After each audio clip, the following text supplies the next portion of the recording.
하나님께서 오늘 저와 여러분에게 주실 말씀, 자, 우리 하나님의 말씀 앞에 다 같이 일어나겠습니다. 요한복음 8장 56절에서 58절 말씀, 하나님을 존중히 여기는 마음으로 한 목소리로 읽겠습니다. 시작.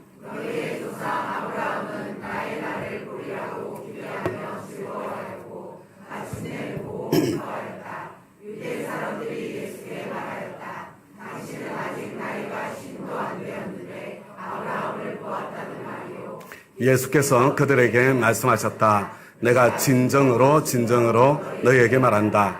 아브라함이 태어나기 전부터 내가 있다. 아멘. 우리 앞뒤 좌우로 5명 이상 축복의 인사 시작. 하늘 복 많이 받으세요. 하늘 복 많이 받으시고 땅의 복도 많이 받으시기 바랍니다. 하늘 복과 땅의 복이 저와 여러분에게 풍성하게 넘치시기를 우리 주님의 이름으로 축복합니다.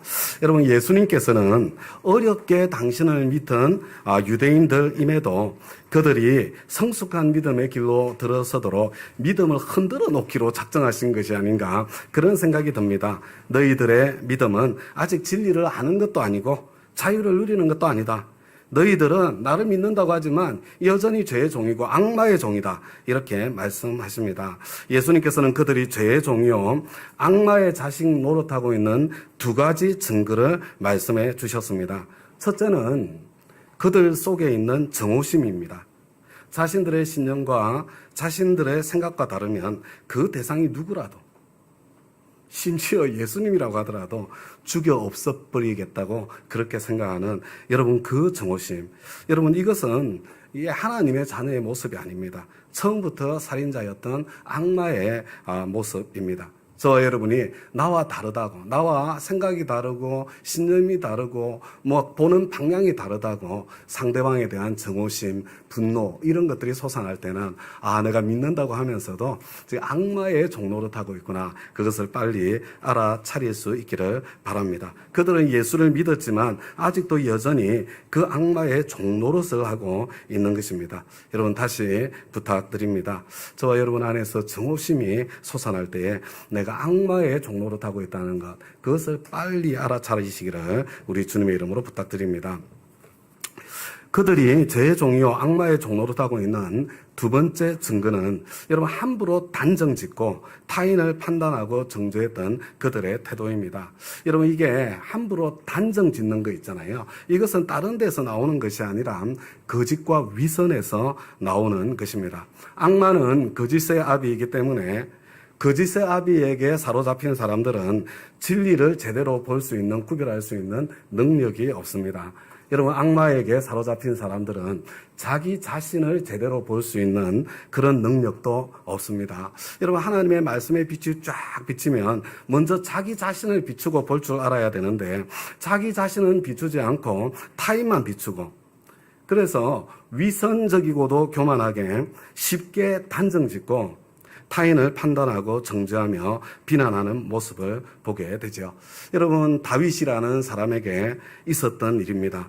자신을 위해 충성스럽게 목숨을 걸고 전쟁터를 누비는 부하 장수 우리아의 아내 밧세바, 그 밧세바와 해서는 안 될 일을 하고 그것을 감추기 위해서 살인까지 서슴지 않는 그런 파렴치한 짓을 저지른 인간이 바로 다윗입니다.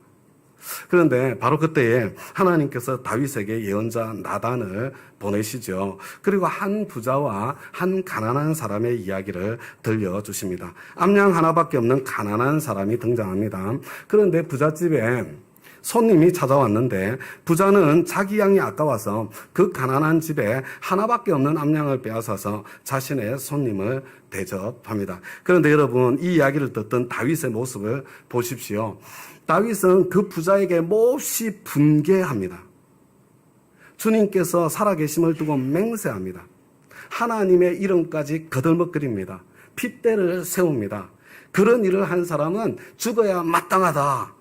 여러분, 얼마나 단호하게 단정짓고 있습니까? 그런데 그때에 하나님께서 강렬하게 말씀의 빛을 비추어 주십니다. 임금님, 바로 당신이 그 사람입니다.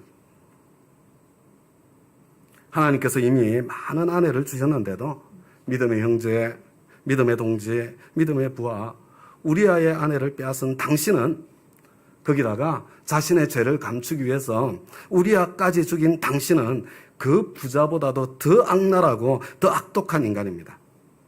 다른 사람의 죄에 대해서는 하나님의 이름까지 거들먹거리면서 반드시 죽여야 된다고 단정짓고 판단하고 정죄하지만 정작 자기 자신에 비교할 수 없는 악랄한 죄는 마치 없는 것인 것처럼 그렇게 위선을 떠는 바로 그 모습을 적나라하게 보여주고 계신 것입니다.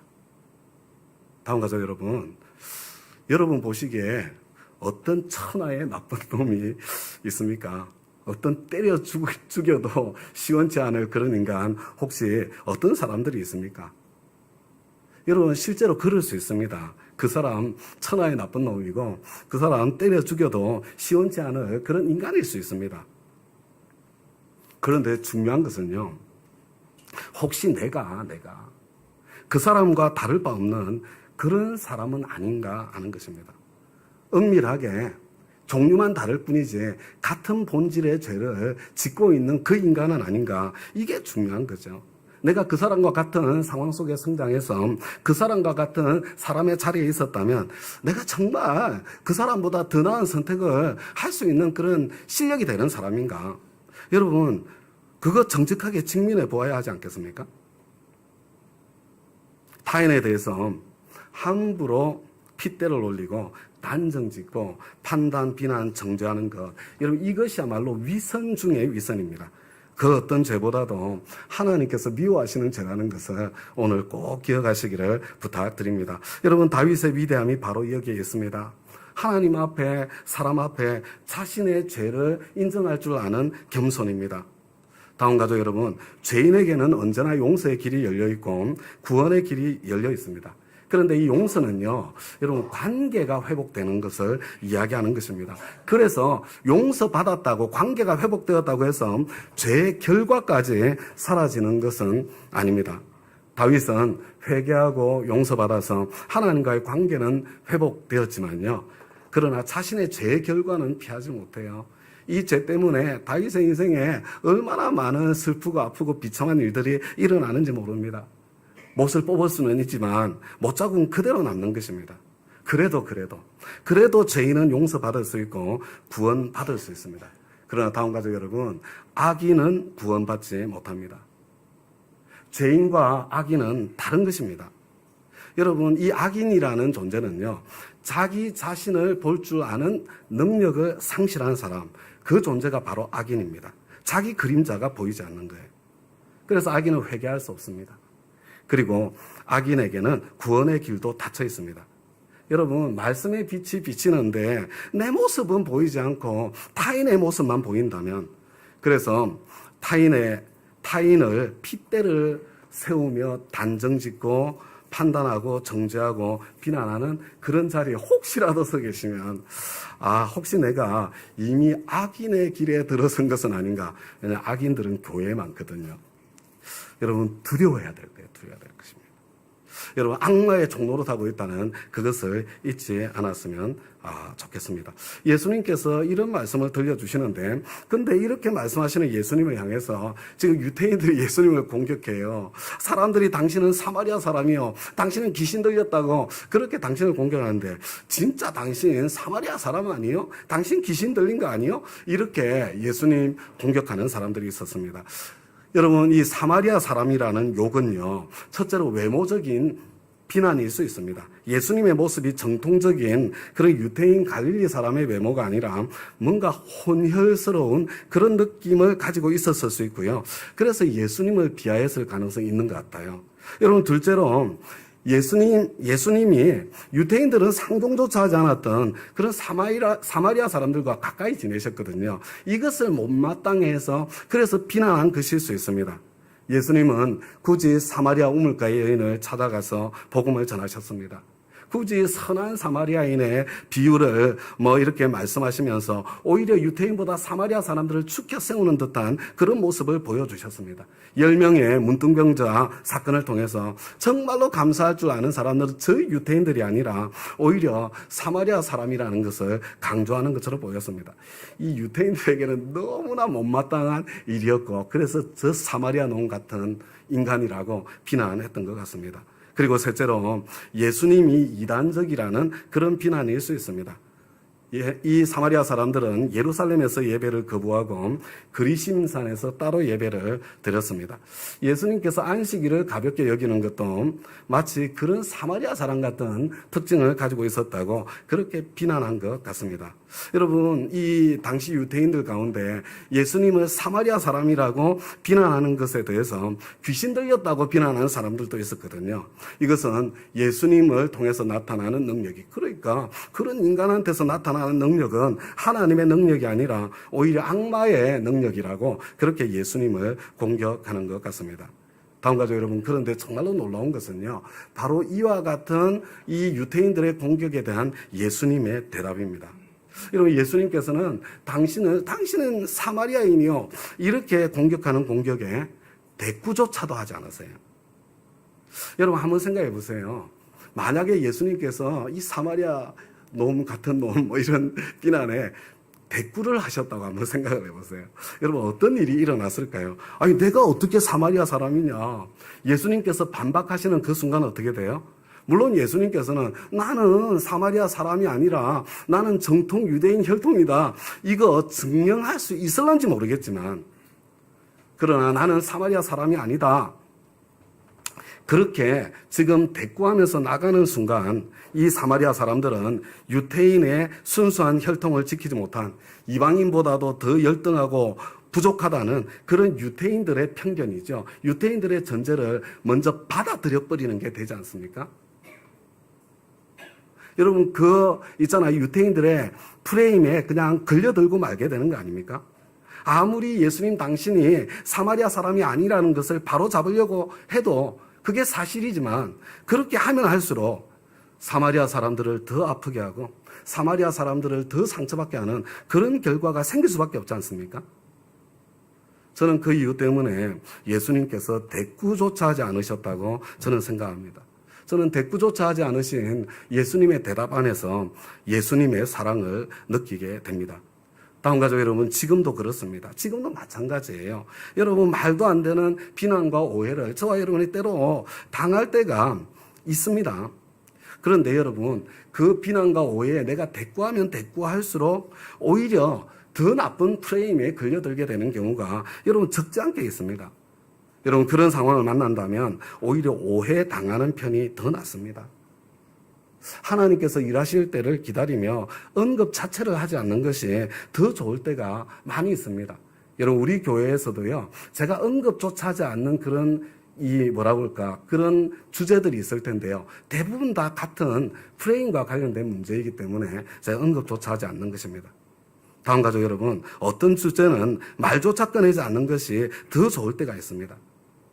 옳은 말이라고 하더라도 말을 꺼내서 아픈 사람을 더 아프게 하는 그런 영역이 있다면, 여러분, 내가 좀 오해를 당하고 내가 좀 억울해지는 측면이 있다고 하더라도 말을 아끼고 약자를 더 배려한다면 여러분, 예수님다운 사람이라고 할 수 있을 것 같습니다. 그리고 그런 사람을 알아보고 알아차릴 수 있는 그런 실력이 있다면 정말 우리 하나님께서 그런 사람을 귀하게 여길 것 같습니다. 때가 되면 하나님께서 오해와 억울함을 해결해 주시는 은혜를 베풀어 주실 것입니다. 당신을 사마리아 사람이라고 공격하는 이 공격에 대해서는 예수님께서 침묵하셨지만, 당신이 귀신 들렸다는 공격에 대해서는 예수님 정말로 단호하게 대처하십니다. 예수님께서는 성령을 모독하는 행위는 절대로 용서받을 수 없다고, 다른 모든 죄는 다 용서받지만 성령을 모독하는 죄는 용서받을 수 없다고 단호하게 말씀하셨습니다. 다음 가족 여러분, 초자연적인 역사가 여러분, 저와 여러분 가운데서 나타나기 시작할 때 우리는 정말로 조심해야 합니다. 왜냐하면요, 귀신을 통해서도 악령을 통해서도 얼마든지 초자연적인 역사가 일어날 수 있기 때문에 그렇습니다. 여러분, 마지막 때가 되면 택하신 사람들조차도 미혹당할 그런 초자연적인 교묘한 역사들이 여러분 일어나게 될 것입니다. 저와 여러분이 앞으로 신앙생활 하는 가운데 그런 세계 속으로 들어가게 될 거예요. 그래서 초자연적인 역사가 일어난다고 쉽게 휘둘려서는 안 됩니다. 그러나 여러분, 이 초자연적인 역사가 일어날 때 휘둘려서 안 될 뿐만 아니라요, 이것을 쉽게 악령의 역사라고 단정 지어서도 안 되는 것입니다. 여러분, 함부로 쉽게 저건 악령의 역사 이렇게 말하시면 안 돼요. 성령님을 모독하는 자리에 설 수 있게 되는 것입니다. 여러분, 오직 예수님의 말씀대로 신중하게 그 열매를 살펴보는, 열매로 분별할 줄 아는 그런 실력을 길러야 합니다. 여러분, 아무리 초자연적인 역사가 예수 이름으로 나타난다고 하더라도 증오나 위선이나 비도덕적인 일을 정당화하고 가정을 파괴하고 반사회적인 일들을 자행하는 집단은 여러분 절대로 하나님의 역사의 통로일 수가 없습니다. 여러분, 그것은요, 귀신의 역사고 악령의 역사예요. 이게 여러분 이단들한테 무슨 저런 이단한테 사람들이 휘둘려 이상하지 않아요? 여러분, 초자연적인 역사 많이 일어나요. 아니, 어떻게 정광훈 사람들 같은 사람한테 이렇게 사람들이 휘둘리나, 그런 생각 들잖아요. 여러분, 초자연적인 역사가 많이 일어납니다. 최혁기 목사님의 성령 충만에 대한 글을 꼭 기억하시기 바랍니다. 초자연적인 능력 그 자체보다 그에게 아름다운 예수 닮은 인격의 열매, 삶의 열매가 있는가? 인격의 열매, 삶의 열매를 넘어서 하나님의 관점으로 세상을 볼 줄 아는 그런 영적인 지혜와 안목이 있는가? 여러분, 지금 있잖아요. 마지막 때로 가면 갈수록이요, 현상에 매이면 안 돼요. 열매를 살펴보시면서 광명의 천사로 자신을 가장하는 악령의 역사와 여러분 거룩하신 영이신 성령님의 역사를 구별할 수 있기를 바랍니다. 제가 딱 한 가지만 말씀드리면요, 여러분, 성령이 거룩한 영이세요. 여러분, 그래서요, 회개가 없는 곳에서 일어나는 초자연적인 역사 있잖아요. 이건 다 가짜예요. 다 속는 겁니다. 내가 회개도 하지 않았는데 나한테 초자연적인 현상들이 나타난다. 여러분, 착각하시면 안 돼요. 위험에 처해 있는 거예요. 공동체가 지금 회개하지 않고 있는데 그런 공동체에 막 초자연적인 신비가 일어난다. 여러분, 망하고 있는 길입니다. 꼭 구별할 수 있게 되기를 우리 주님의 이름으로 부탁을 드립니다. 예수님께서는 당신을 통해서 나타나시는 능력에 대한 추가의 해명을 하지 않으세요. 근데 오히려 참 예수님 말씀하시는 방식이 이상해요. 그죠? 정말로 이해하기 힘든 폭탄 같은 선언을 하십니다. 나의 말을 지키는 사람은 영원히 죽음을 겪지 않을 것이다. 다음 가죠, 여러분. 예수님 이후로 예수님의 말씀을 지켜왔던 사람들이요, 지금 죽었습니까? 살아있습니까? 여러분, 예수님께서 그랬잖아요. 나의 말을 지키는 사람은 영원히 죽음을 겪지 않을 것이다 그랬잖아요. 근데 그 당시 이후로 예수님 말씀을 지키던 사람이 살아있습니까? 죽었습니까? 그럼 어떻게 되는 거예요? 그러니까 다음 가죠, 여러분. 여기서 죽음을 겪지 않는다는 것은 육신의 죽음을 이야기하는 것이 아닙니다. 여러분, 육신의 죽음의 순간에도 하나님과의 관계가 끊어지지 않는 영적인 생명과 영적인 죽음에 대한 이야기를 예수님께서 말씀하고 있는 것입니다. 여러분, 하나님은 죽은 자의 하나님이 아니라 산 자의 하나님이시다. 예수님께서 그렇게 말씀하셨을 때 여러분, 아브라함도 이삭도 야곱도 육신적으로는 죽어 있었어요. 그러나 육신적으로 살아있는 삶의 양식과 다른 살아있음이 가능하다는 것을 예수님께서 말씀하시는 거잖아요. 그들이 육신적으로 살아있다는 것을 말씀하신 것이 아니라 영적으로 하나님과의 관계 속에서는 생생하게 살아있다는 것을, 그걸 말씀하고 계신 것입니다. 그런데 다음 가족 여러분, 일단 여러분들의 표정이 뭔 말 하는 거야, 못 알아듣겠다, 이런 느낌인데요. 여러분, 예수님 당시 사람들에게 이 예수님의 말씀이 이해가 되었을까요? 안 되었을까요? 이해했겠습니까? 못했겠습니까? 저와 여러분, 이거 이해가 되십니까? 안 되십니까? 여러분, 이거 있잖아요. 이해도 안 될 이야기를 하는 사람의 답답한 마음. 예수님이 얼마나 답답했겠어요. 저도 같은 답답함을 느끼면서 지금 말씀드리는 거예요. 다음 가사 여러분 잘 들으세요. 영적인 차원은요, 시공을 초월한 차원이고, 시공의 한계 속에 갇혀 사는 인간에게는 영적인 차원은 아직까지 숨겨진 차원의 일이기 때문에 여러분, 저와 여러분에게는 사실 이게 무슨 말로 설명해도 설명되어지지 않는 지금 세계가 있는 거예요. 여러분, 있잖아요. 시공의 차원을 초월한 이 영적인 차원의 세계는요, 하나님께서 허락하시고 하나님께서 계시하실 때에만 여러분 때때로 저와 여러분이 경험할 수 있는 여러분 그런 일입니다. 여러분, 지금도 저와 여러분 가운데 이미 영적인 세계를 때때로 체험하고 경험하시는 분들이 계시잖아요. 그죠? 여러분, 그런 세계를 체험하고 경험하는 사람들 가까이서 만나기도 하지 않습니까? 그렇기 때문에 다음 가족 여러분, 하나님께서 저와 여러분에게 여러분 이 영적인 차원을 나에게 열어주시기 전에는 여러분 내가 이해할 수 없는 세계라는 걸 받아들이셔야 돼요. 내가 이해할 수 없는 세계라고 해서 없는 세계가 아니라 실제로 있는 세계라는 것을 여러분 받아들이기로 선택하셔야 돼요. 그리고 하나님께서 그것을 나에게도 구체적으로 열어주시고 보여주실 때까지 여러분 기다릴 수밖에 없는 것, 이게 믿음의 세계라는 것, 그것을 좀 기억했으면 좋겠습니다. 그런데 이 유대인들은요, 그럴 마음의 여유가 없어요. 이 예수님의 말씀을 도저히 받아들일 수가 없습니다. 그래서 예수님을 더 맹렬하게 공격합니다. 당신 정말 귀신 들렸네요? 이건 능력의 이야기 아니에요. 야, 당신 진짜 제정신 아니네. 당신 미쳤네. 아니, 아브라함도 죽고 예언자들도 죽었는데 당신이 아브라함보다 더 위대하다는 말이요? 그들은 하나님은 죽은 자의 하나님이 아니라 산 자의 하나님이시라는 것을 신학적으로는 받아들인 사람들이거든요. 그렇지만 아브라함도 예언자들도 여전히 살아있다는 그 사실은 다른 양식으로 그건 받아들이지 않는 거예요. 육신적으로 죽은 그들이 다른 방식으로 살아있다는 것. 여러분, 살아있음에 다른 방식이 있을 수 있다는 것. 그걸 있잖아요. 이 사람들은 받아들이지 않고 거부하는 거예요. 아마 지금 이 자리에 계신 여러분들 가운데도 그런 분들이 적지 않게 있으실 것입니다. 여러분, 중요한 건 이거예요. 예수님께서는 지금 그들이 당신의 말씀을 이해하지도 못하고 받아들이지도 못할 것을 알고 계셨어요. 지금 예수님께서 지금 이 말씀을 하시면서 이렇게 말씀하시는 것 같아요. 야, 내가 하늘의 이야기를 하면 너희들 알아들을 수는 있겠냐? 내가 하늘의 이야기를 하면 너희들 도무지 알아들을 수 없고 너희들 정말 혼란스러울 것이라는 거 내가 알고 있다.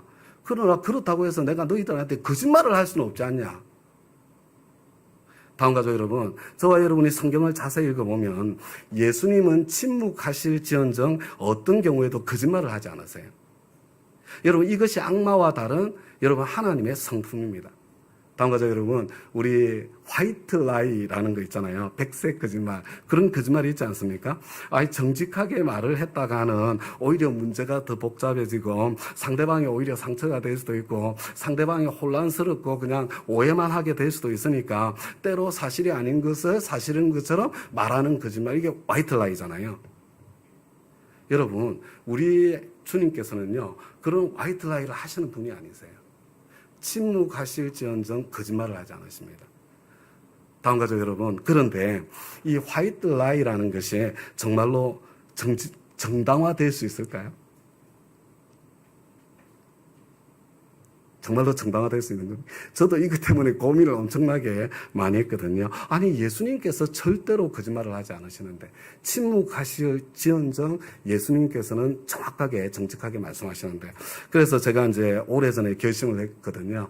내가 불편하면 침묵하겠지만 내가 질문을 받으면 나는 정직하게 대답하겠다. 이게 오랫동안 저의 여러분, 이게 하나님 앞에서의 저의 선택이고 결심이었습니다. 좀 난처해도 질문을 받으면 사실대로 이야기해 주겠다. 그런데요, 제가 이렇게 인생이 조금씩 더 길어져 가고 이렇게 깊어져 가다 보니까요, 질문을 받았을 때도 사실 그대로 말하기가 정말로 힘들 때가 정말로 많더라고요. 여러분, 예수님과 저와 여러분은 달라요. 예수님과 달리 저와 여러분의 마음속에는 온갖 더러운 죄의 쓰레기가 가득 차 있기 때문에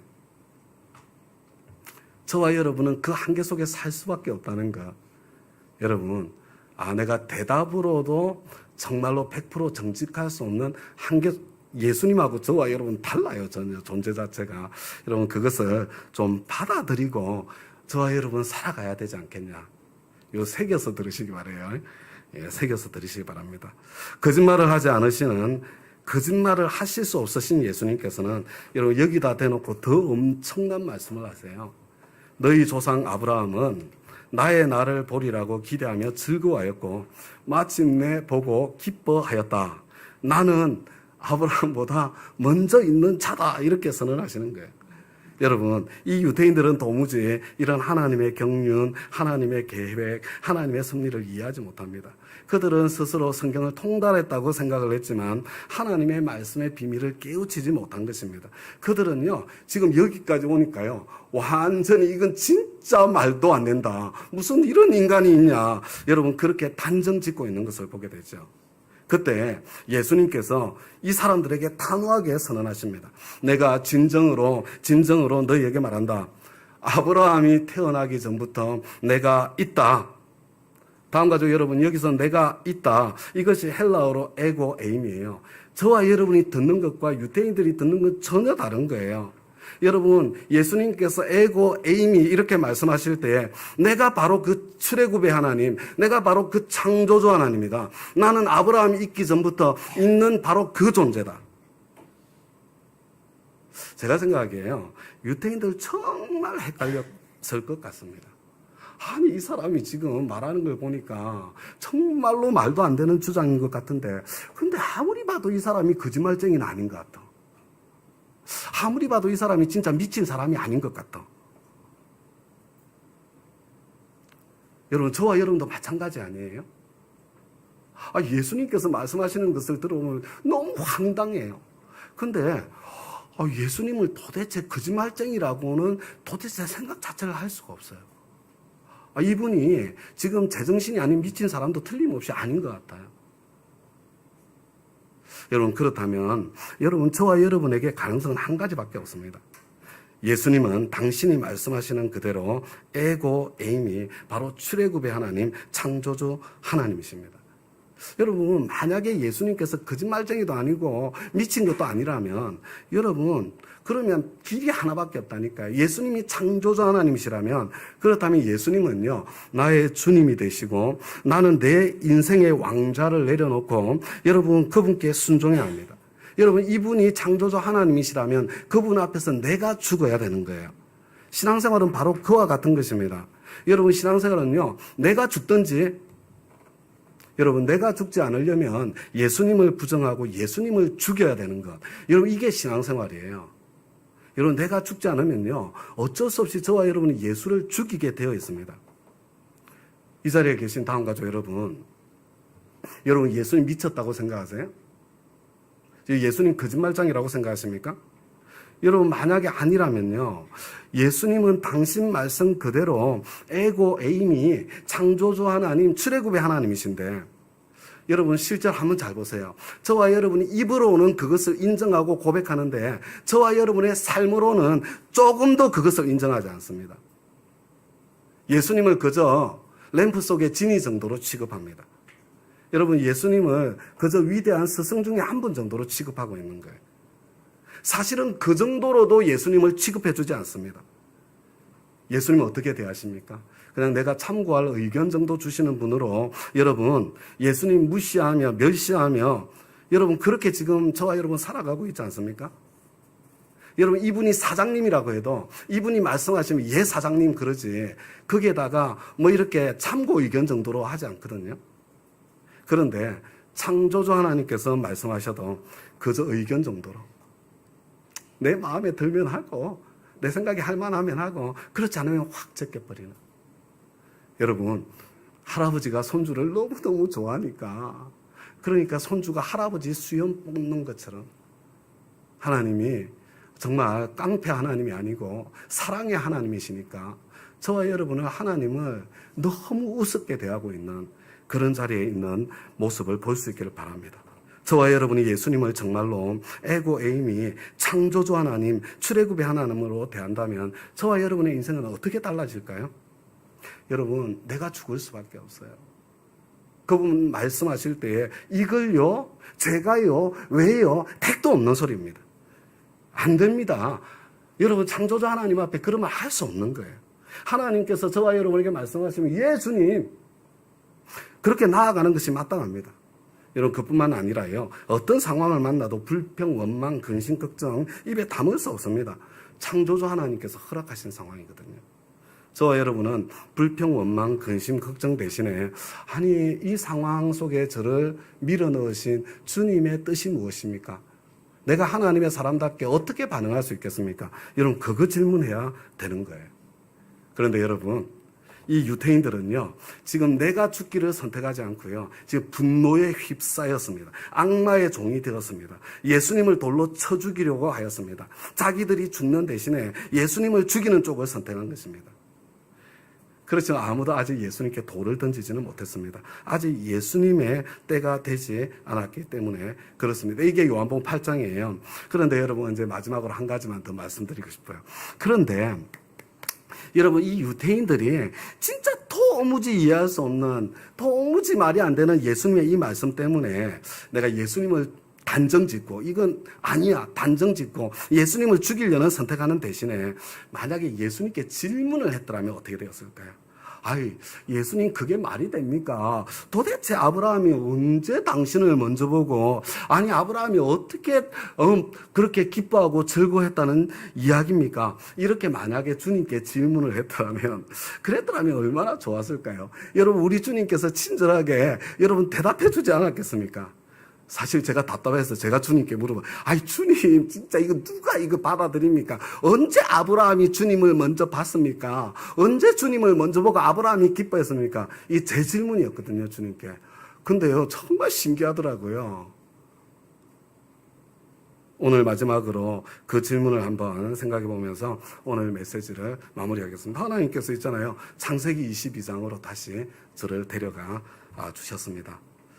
여러분, 창세기 22장에 이런 사건이 소개되어 있습니다. 하나님께서 100세가 된 아브라함에게 아들 이삭을 주셨을 때, 여러분 이제 상상을 한번 해보세요. 100살이 되었는데 아들이 태어났어요. 여러분, 이 100살에 얻은 아들의 재롱을 보는 그 재미가 얼마나 거기에 푹 빠져서 살았을 것 같습니다. 저는 이전에는 이해를 못했는데요, 손녀가 태어나고 나니까 제가 그게 뭔지 알 것 같아요. 저는 제가 우리 아들, 딸 미국에 두고 한국에 와서 한 번도 그것 때문에 뭐 이렇게 마음속에 아쉽다 이런 생각을 해본 적이 없어요. 와, 근데 막 손녀가 태어나고 나니까 막 아쉬움이 막 밀려오는 거예요. 내가 지금 미국에 있었어야 되는데 막 이런 생각이 막 밀려오는 거예요. 여러분, 근데 여러분 중요한 게 뭔지 아세요? 이 이삭이 태어난 이후로 여러분, 아브라함이 하나님께 제단을 쌓았다는 여러분 그런 말씀이 성경에 한 절도 없습니다. 하나님께서 주신 축복 때문에 지금 아브라함과 하나님과의 관계가 지금 멀어진 거예요. 여러분, 그런데 그 기간이 그냥 한두 해가 아니에요. 저와 여러분이 생각하는 기간보다 훨씬 더 깁니다. 여러분, 이 기간이 최소한 10년은 넘었습니다. 지금 일어난 이삭의 사건은요, 적어도 이삭이 10살이 넘었을 때 일어난 사건이거든요. 여러분, 이 하나님께서 아브라함에게 마치 우상처럼 전락해버린 그 아들 이삭을 번제로 바치라고 하나님께서 명령하신 것입니다. 여러분, 이 번제는 죽여서 태워서 아무것도 남기지 않는 제사예요. 다음 가족 여러분, 우리 하나님께서는 저와 여러분의 우상을 절대로 내버려 두지 않습니다. 아브라함은요, 정말로 밤새 잠을 잘 수 없었을 거예요. 밤새 뒤척였을 것입니다. 갈등과 괴로움의 시간을 거쳐서 하나님 앞에 순종하지 않을 수 없었을 거예요. 하나님, 그분이 하나님이시기 때문에. 그래서 다음날 아침에 일찍이 자리를 틀고 일어납니다. 아들을 번제로 바칠 준비를 다 마치고 무려 사흘 길을 걸어서 목적지에 도착하게 되는 것입니다. 아브라함은요, 이 종들을 데리고 왔지만 차마 자기가 아들을 죽여서 번제로 바치는 그 현장에까지 이 종들을 데리고 가지 못해요. 아마 종들에게 이 말 한마디도 하지 못했을 것입니다. 대신에 그래서 어쩔 수 없이 번제에 쓸 장작을 아들 이삭의 어깨에 지웁니다. 여러분, 마음에 이 그림을 한번 상상해 보세요. 여러분, 이때 이삭이 아버지를 대신해서 장작을 어깨에 메고 산길을 오를 수 있을 만큼 지금 나이가 된 거예요. 그래서 최소한 10살은 넘었다고 제가 말씀드리는 거예요. 모든 것이 준비되었지만 번제에 쓸 양은 없는 상황입니다. 그런데 이 아들 이삭이 해맑은 질문을 아빠한테 하는 거예요. 아빠, 모든 것이 다 준비되었는데 재물은 어디에 있습니까? 야, 이놈아, 네가 내가 드려야 될 바로 그 재물이다. 여러분 그렇게 마음속으로 말할 수밖에 없었던 여러분 아브라함의 심정을 상상이나 할 수 있겠어요? 다음 가족 여러분, 하나님께서 불러주신 그곳에서 지금 이삭과 함께 제단을 쌓는데 이 제단 쌓는 게 간단한 일이 아니에요. 여기저기 돌멩이 주스다가 반듯하게 제단을 만드는 거예요. 거기다가 가지고 왔던 장작을 벌려놓는 거예요. 그런 다음에 아들 이삭을 묶고요. 그리고 묶은 아들을 제단 위에 장작 위에 올려놓고 그리고 칼을 뽑는 여러분 이 아브라함을 마음속에 한번 상상해 보세요. 여러분 그때 이삭은 이삭의 표정이 어떻게 변해갔을는지를 한번 생각해 보세요. 여러분 하나님께서는 이 현장에서 어떤 일이 일어났을지를 저와 여러분의 상상력에 맡겨두신 거예요. 저와 여러분의 인생의 깊이만큼만 이 장면 속으로 들어갈 수 있는 거예요. 다음 가족 여러분, 이 순간은요 한순간에 딱 일어난 사건이 아니에요. 여러분 이 어마어마한 심리적인 갈등과 눈물과 여러분 대화와 여러분 아픔이 동반된 여러분 그 격정의 시간이 지금 흘러가고 있는 거예요. 여러분 바로 이 과정에서 그 아브라함의 그 갈등의 과정 속에서 아브라함이 마음속으로 내렸을 그 있잖아요 결심, 그것을 히브리서 11장에서 이렇게 저와 여러분에게 전해줘요. 아브라함은 시험을 받을 때에 믿음으로 이삭을 바쳤습니다. 더구나 약속을 받은 그가 그의 외아들을 기꺼이 바치려 했던 것입니다. 일찍이 하나님께서 아브라함에게 말씀하시기를 이삭에게서 내 자손이라 불릴 자손들이 태어날 것이다 하셨습니다. 하나님께서는 이삭을 죽은 사람들 가운데서도 되살리실 수 있다고 아브라함은 생각했던 것입니다. 그러므로 비유하자면 아브라함은 이삭을 죽은 사람들 가운데서 대받은 것입니다. 여러분 한번 보세요. 끝까지 지금 용을 쓰면서 하나님을 믿어드리는 거예요. 나한테 100세에 그렇게 기적적으로 주신 아들인데 이 아들을 돌려달라고 할 때는 하나님의 이유가 틀림없이 있을 것이다. 이 이삭을 통해서 태어난 자식이라야 내 자손이라고 하겠다고 약속하셨고 그 자손을 통해서 천하 만민이 복을 받을 것이라고 하셨으니까 그렇다면 이삭은 죽지 않을 것이다. 내가 이삭을 하나님께 순종해서 번제로 드린다면 하나님께서는 이삭을 부활의 능력으로 반드시 다시 살려내실 것이다. 내가 지금 이 과정을 거치는 것은 틀림없이 하나님의 이유가 있을 것이다. 내가 갈 수 있는 끝까지는 가보자. 끝까지 가보자. 아들 이삭까지 바치려던 아브라함의 마음은 진심이었던 것 같습니다. 그 결심의 끝에 갈 수 있는 끝까지 칼을 뽑아들었는데 여러분 그때 결코 사람을 제물로 받지 않으시는 하나님께서 마지막 순간에 지금 아브라함을 말리고 계시는 거죠. 근데 그 순간에 고개를 딱 들어보니까 정말로 하나님께서 준비해 두신 제물, 자신의 아들 이삭을 대신해서 죽을 순양 한 마리. 이 뭐예요 이게? 여러분 이게 예수님의 예표 아닙니까? 여러분 아브라함 이 안에서 예수 그리스도를 만난 거예요. 눈에 확 들어온 것입니다. 다음 가족 여러분, 이때 아브라함의 기쁨을 상상해 볼 수 있겠어요? 여러분 그 순간에 아브라함이 누렸을 그 기쁨을 여러분 마음속에 그려볼 수 있겠습니까? 끝까지 하나님을 믿어드리며 내가 할 수 있는 끝까지 순종을 했는데 여호와 이레 하나님께서 나를 위해서 준비해 놓으신 하나님의 피할 길, 하나님의 선물, 그 안에 천하 만민을 축복하실 하나님의 그 통로로 주실 그 그리스도 메시아. 여러분 이것을 본 기쁨, 이게 아브라함의 기쁨이에요. 아브라함의 기쁨. 저는 이 기쁨이 저와 여러분의 기쁨이 되기를 바랍니다. 여러분 하나님께서는 이렇게 기뻐하는 아브라함에게 다음과 같은 축복의 말씀을 주십니다. 하나님께서 주시는 축복의 말씀 우리 2장이에요. 같이 한번 읽어보겠습니다. 시작. 주님의 천사가 하늘에서 두 번째로 아브라함을 불러서 말하였다. 주님의 말씀이다. 내가 친히 맹세한다. 내가 이렇게 너의 아들까지 너의 외아들까지 아끼지 않았으니 내가 반드시 너에게 큰 복을 주며 너의 자손이 크게 불어나서 하늘의 별처럼 바닷가의 모래처럼 많아지게 하겠다. 너의 자손은 원수의 성을 차지할 것이다. 내가 나에게 복종하였으니 세상 모든 민족이 내 자손의 덕을 입어서 복을 받게 될 것이다. 이 축복의 말씀이 아브라함한테 이미 여러 번 하신 말씀이에요. 아브라함 처음에 못 알아들었습니다. 그런데 점점 깨달아가고 있었어요.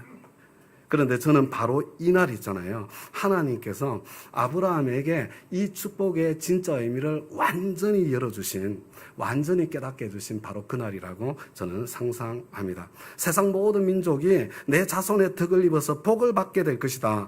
여러분 이렇게 말씀하실 때 여기서 내 자손이 있잖아요. 복수가 아니라 단수예요. 특별한 한 사람을 지칭하는 겁니다. 하나님께서 지금까지 계속해서 단수로 말씀해 오셨거든요.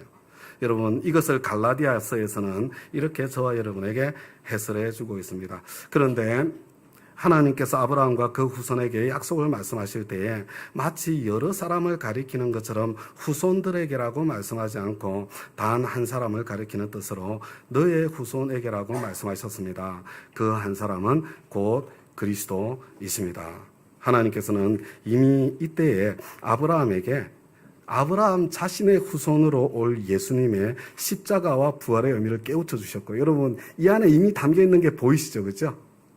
그래서 아브라함은 바로 예수의 날, 그날 보기를 기대하고 고대하고 즐거이 그 소망 가운데 살았을 뿐만 아니라 이미 이날에 이미 여호와 이레의 체험을 통해서 이미 예수님을 미리 먼저 보고 만나고 그 기쁨을 맛보고 즐거워한 것입니다. 다음과 같이 여러분 이것이 바로 아브라함의 기쁨이고 하나님의 백성의 기쁨입니다. 여러분 이 기쁨이 이후에 세례 요한의 기쁨으로, 빌립보 감옥의 바울과 실라의 기쁨으로, 무수한 그리스도인들이 누렸던 세상이 알지 못하는 기쁨으로 그렇게 누려져 온 것입니다. 저는 바로 이 기쁨이 저와 여러분의 기쁨이 되기를 우리 주님의 이름으로 축원합니다. 여러분 어떤 이해할 수 없는 현실, 어떤 정말 말도 안 되는 것처럼 보이는 주님의 부르심이 있습니까? 주님께서 하시는 도무지 말도 안 되는 부르심과 현실 앞에서 여러분 좀 이렇게 분노하지 마시고요. 좀 함부로 쉽게 단정 짓는 위선에 선택하지 마시고요. 아니 그게 말이 돼요. 막 이렇게 좀 나가지 마시고요. 악마의 종로로 좀 하지 마시고요. 저와 여러분에게 닥쳐온 이해할 수 없는 부르심과 이해할 수 없는 상황 앞에서요. 지금 여러분 어떤 이해할 수 없는 현실, 정말 하나님께 순종할 수 없는 어떤 부르심 앞에 서 있습니까? 여러분 좀 아브라함처럼 좀 반응해 봅시다. 내가 가볼 수 있는 뭔가 하나님의 이유가 있을 거야. 내가 가볼 수 있는 끝까지 한번 가보자. 여러분 그 선택을 하셔서 살아계신 하나님을 경험으로 만나고 누리는 아브라함의 기쁨을 나의 기쁨으로 다 누리게 되시기를 우리 주님의 이름으로 축원합니다. 우리 오늘 95장 찬송을 함께 하게 될 텐데요. 이 95장 찬송을 지으신 분이 어떤 분이냐면 아버지 일찍 세상 떠나셨대요.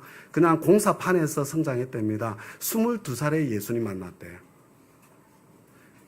그리고 목사님이 되셨는데 35살에 세상을 떠나게 됩니다. 여러분 이분의 인생 이해가 되세요? 그림이 그려지십니까? 어떤 인생의 무게 속에서도 결코 흔들리지 않는 기쁨과 평화, 바로 아브라함의 기쁨과 평화가 저와 여러분의 기쁨과 평화 되기를 소망하면서 우리 95장 찬송가 우리 함께 기도하는 마음으로 주님 앞에 올려드리겠습니다.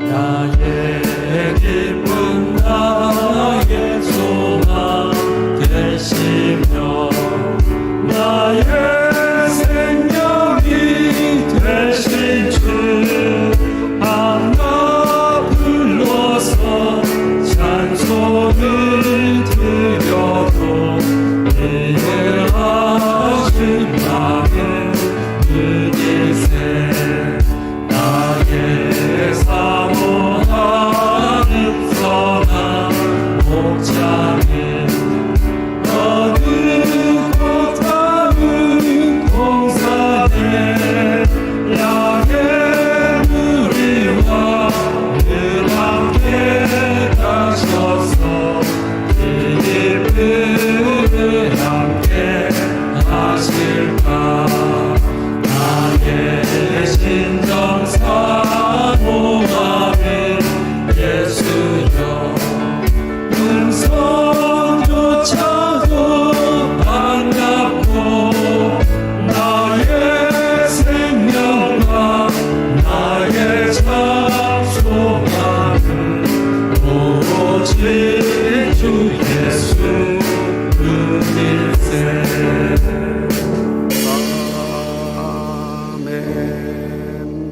우리 이제 삶의 예배를 드리기 위해 각자의 가정으로, 학교로, 일터로, 우리 동네로, 그리고 세상을 향해 힘차게 나아가겠습니다. 이제는 우리 주 예수 그리스도의 은혜와 하나님 아버지의 그 크고 놀라우신 사랑과 성령님의 감동, 감화, 교통, 충만, 역사심이 우리 사랑하는 우리 다운 가족 한 분 한 분의 머리 위에 내 눈앞에 어떤 상황이 펼쳐져도 내 눈앞에 하나님께서 어떤 부르심으로 우리에게 다가와도 내가 좀 이해가 되지 않고 참 내 생각에 도무지 설명되지 않는 그런 상황이라고 하더라도 하나님을 좀 한번 믿어드리고 그래서 적어도 내가 갈 수 있는 끝까지 한번 순종의 발걸음을 한번 내디뎌 보아서 여호와 이레의 하나님 참 살아계신 하나님을 경험으로 만나보고 그 가운데 예수 그리스도를 미리 먼저 만나보고 누리는 그런 축복을 경험하기를 사모하면서 이 예배의 전을 떠나는 사랑하는 우리 다운 가족 한 분 한 분의 머리 위에 그리고 또 사랑하는 아버님 먼저 천국으로 떠나보내고 부활의 소망으로 슬픔을 이겨내고 있는 사랑하는 우리 다운 가족들의 머리 위에 지금부터 영원까지 함께 하옵시기를 우리 주 예수 그리스도의 이름으로 간절히 축원하옵나이다.